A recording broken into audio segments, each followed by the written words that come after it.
Welcome back to Doctor of the Soul, Episode 2. Join me. In the book, you'll notice that there's a breathing exercise pattern that weaves through the book almost like a natural yoga class. And so join me with a deep inhale and a full exhale. And take those pages in the book to be a little bit of a break in your day to reconnect to the breath. So the first book, or episode 1, I took you a little tour of the book and some of the history. Episode 2, I'd like to start getting into some interesting concepts. The first one is what I wrote about in the prologue is my growing up. And growing up is, you get a good picture of uh, that world of the small town of Barberton, Ohio, the Magic City. To grow up in the Magic City, how cool is that? And um, uh, the people are having fun with the experience world, and there's a music scene that evolved into the Akron area that came out of all of us people that were uh, children of the 50s and early TV and the clash of different worlds that happened there. And so I could take you to a couple clubs, and you could see, like Devo was doing their music videos before anybody else was doing their music video, and before MTV. So, like when MTV came on, it was like shoe in, and I think you'll like that one. It's really a fun song. Now, I want to give some um, thanks out to my wife, Katie. She's been a school teacher for 45 years, and she's really good and gives me great ideas. I'm actually re-recording this because she says, "You got some good stuff to the end of this. You want to do a better introduction." I went, "All right, okay." So anyway, hopefully I succeed. But I think that people um, that I'm writing this for are people who would consider themselves outside of society. And I included a link of Patti Smith doing a version at the end of her concert. I remember it was Johnny Depp on guitar, Fleet was playing bass, and Patti Smith was an incredible. She was a great punk ranter, but she had sacred words. And at the end she goes into a rant, and it's like, now, if you find yourself outside of society, that comes with certain responsibilities. If you find yourself outside of society, there's only but one fucking commandment, and that's that you love one another. So, people outside of society is kind of like where this is going. Because I realized that from the people who are buying my book, this is going to be a real sacrilegious book. Some people might not like this book at all, and I mentioned that in there. But one of the things that I want to clarify in episode 2 here are the meaning of two words. One is sacrilegious, and the other one is hierophant, which is the first chapter title of my book. And hierophant is a word that not many people are familiar with, but in old Hellenic cultures, there was a form of priesthood called the hierophant.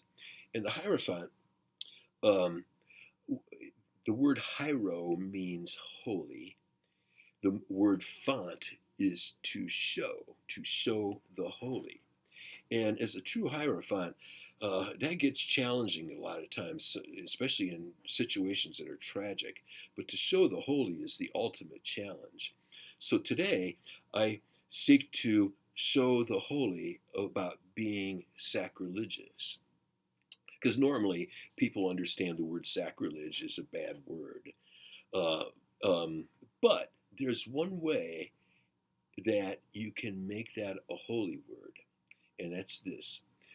Um, I sort of have been left alone by the universe, like with no institutional interference from the church or anything else.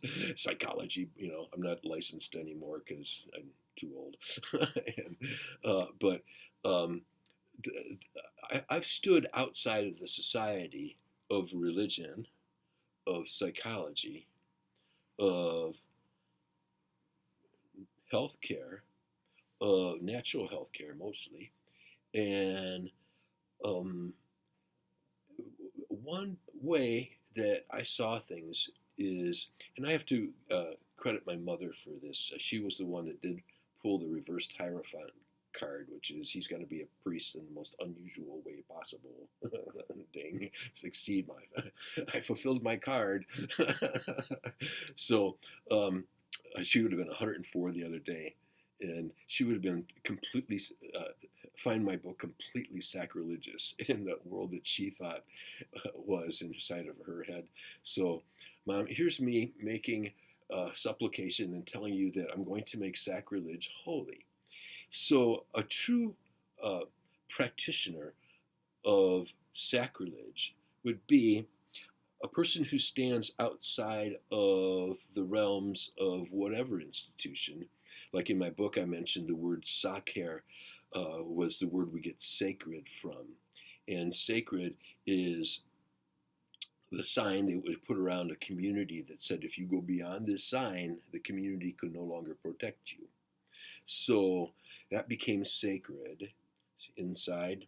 And um, sacrilegious, to me, outside the bounds of safety when it comes to religion, offers one a very interesting perspective.